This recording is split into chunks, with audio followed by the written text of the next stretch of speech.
I've got a blog post in me. I can feel it. It's just one of those days. Sometimes I'll go a whole week without blogging, and other days I'll blog every day, and they're all awesome.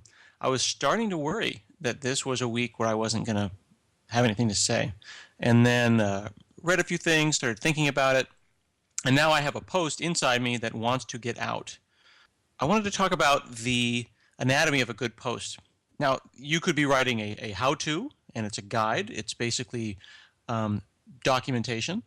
How can I solve this problem? Because a lot of people have problems, and a lot of people are using the web to search for them. All the better if they find your blog and your blog post to solve that problem.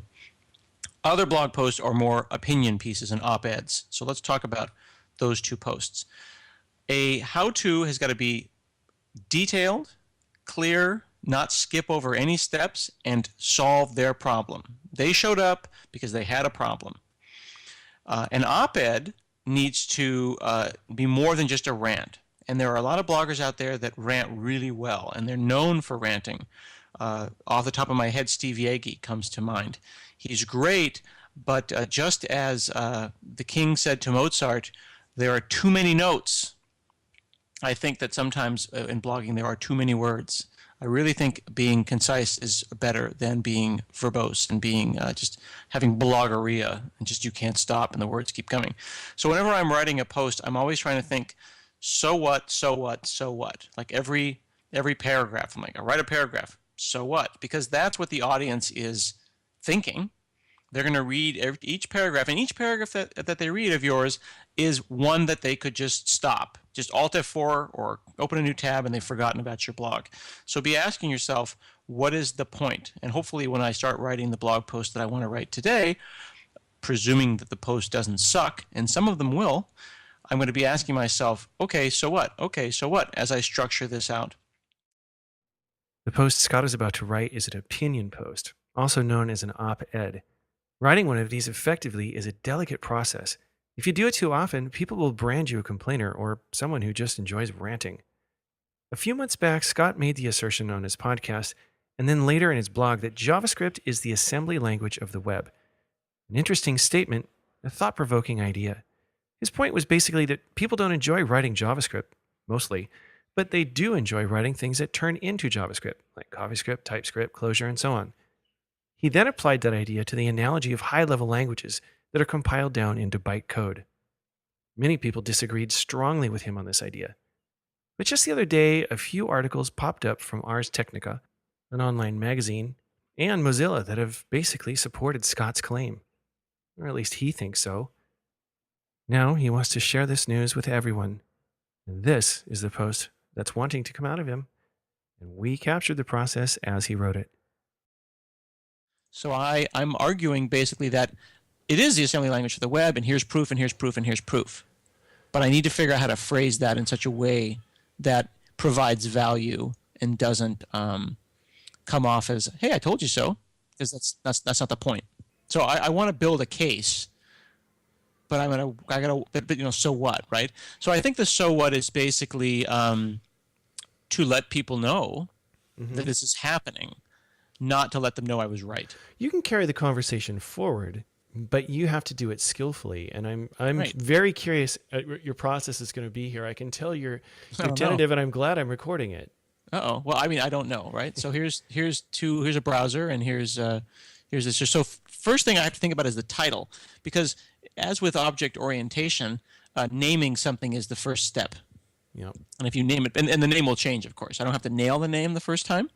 Your titles tend to be a little bit longer, as if you're making it. It's not like, Yeah, it's a bad habit. Well, it's clear.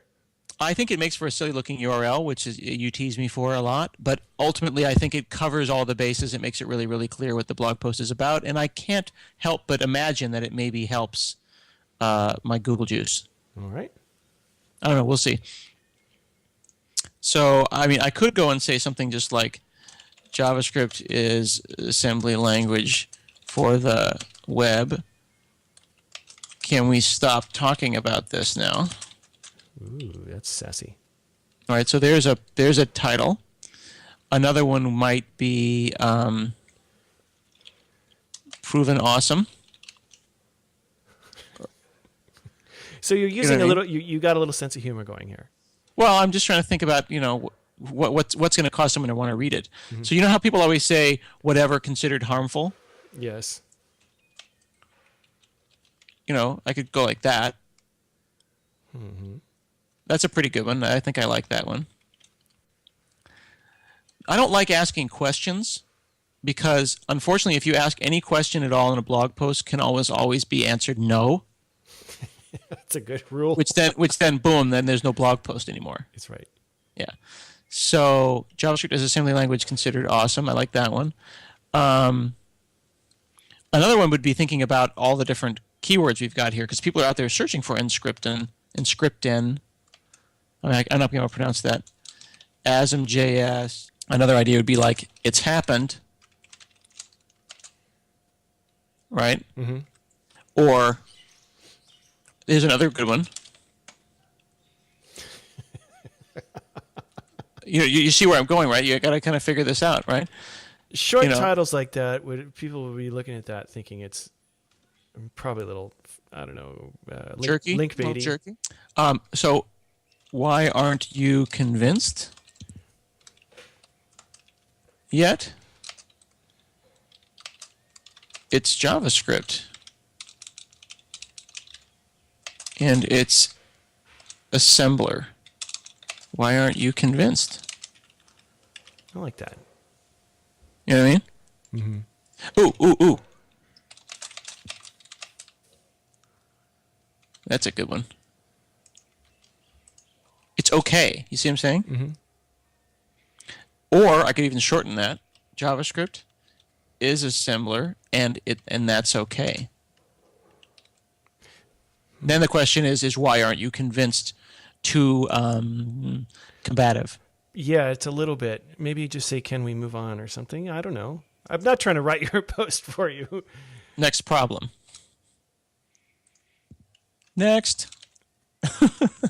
Wow.